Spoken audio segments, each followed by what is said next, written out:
I'm here to talk about success. The first rule of success is to have a vision.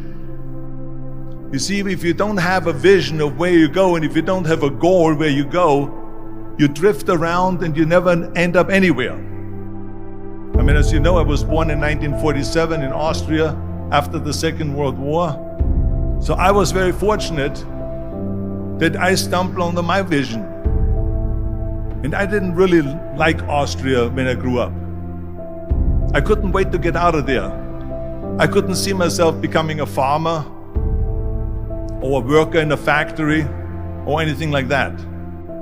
Even though my parents wanted me to stay there and have a normal life. But that was their vision, not mine. My vision was totally different. I felt that I was born for something special, for something unique, for something big.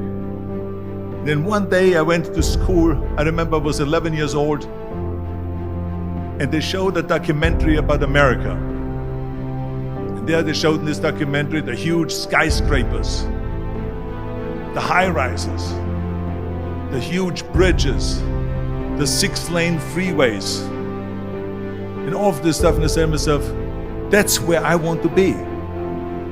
I don't want to be around here with these little farmhouses and these little buildings. I want to be in America.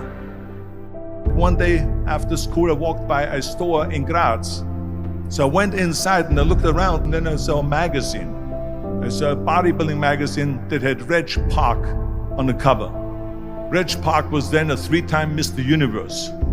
And I saw him on the big screen as Hercules. I read that and I said to myself, wow, this is the blueprint for my life. This is exactly what I want to do. I want to become a bodybuilding champion just like Reg Park. I want to get into movies just like Reg Park.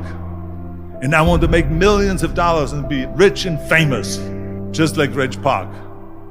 Do you know how great it felt that I knew where I was going? Imagine the majority of people don't know where they're going. I knew where I was going, that I'm going to become this bodybuilding champion just like him. So it was just a question of how do you do it? I was so relieved, because when you have a goal, when you have a vision, everything becomes easy. So people always ask me, when they saw me in the gym in the pumping iron days, they say, why is it that you're working out so hard? 5 hours a day, 6 hours a day, and you have always a smile on your face. And I told people all the time, I said, because to me, I'm shooting for a goal. In front of me is the Mr. Universe title.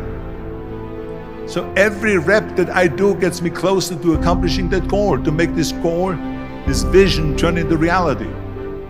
Every single set that I do, every repetition, every weight that I lift will get me a step closer to turn this goal into reality. So I couldn't wait to do another 500-pound squat. I couldn't wait to do another 500-pound bench press. I couldn't wait to do another 2,000 reps of sit-ups. I couldn't wait for the next exercise. At the age of 20, I went to London and I won the Mr. Universe contest as the youngest Mr. Universe ever. And it was because I had a goal. So let me tell you something, visualizing your goal and going after it makes it fun. You got to have a purpose no matter what you do in life. You got to have a purpose. 74% hate their job in America. Now this is not much different when you come to Europe. The majority of people don't like what they're doing, because they're really not doing it because they didn't have a goal and they followed this goal.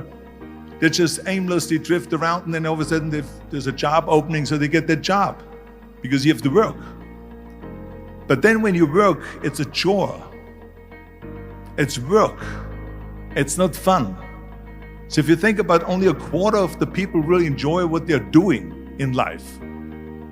That is unbelievable if you think about it. So I felt so blessed that I knew what I was doing. It's like a medical student that studies and knows he wants to become a doctor. You know where to go. And the same thing is also in politics. I remember that in politics, I had a very clear vision that I will be the leader of California. That's as far as I could go because I was not born in America, so I could not run for president. So being the governor of the fifth largest state, I should say the largest state, the fifth largest economy in the world, was for me really the ultimate title, the ultimate accomplishment in politics. So even though people came up to me and says, why don't you go and run for something smaller, you're never gonna make it. I ran for governor, and then 2 months later I became governor of the state of California. Again, because I had a very clear vision what I'm gonna do with California. So that's rule number one, have a vision. Rule number two is, don't listen to the naysayers. Don't listen to the naysayers.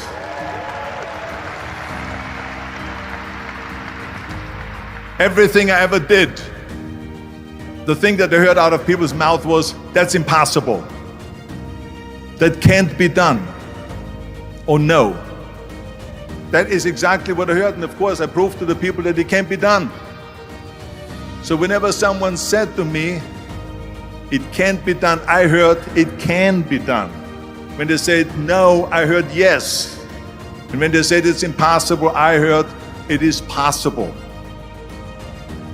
I'm a strong believer of what Nelson Mandela said, that everything is always impossible until someone does it. Well, I'm gonna be the one, I said to myself, I'm gonna do it and I'm gonna show it to them. Maybe it has never been done before. That's perfectly fine with me. But I'm gonna do it. And I did not listen to the naysayers. It's all about the hard work that you put in. I said to myself, in bodybuilding I worked out 5-6 hours a day. I'm gonna do the same thing now for acting.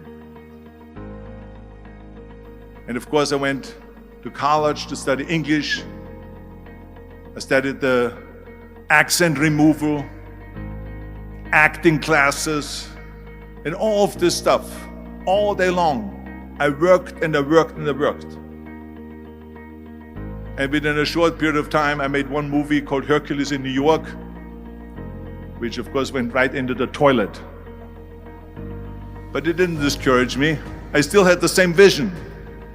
And then all of a sudden I did Streets of San Francisco. I did Stay Hungry.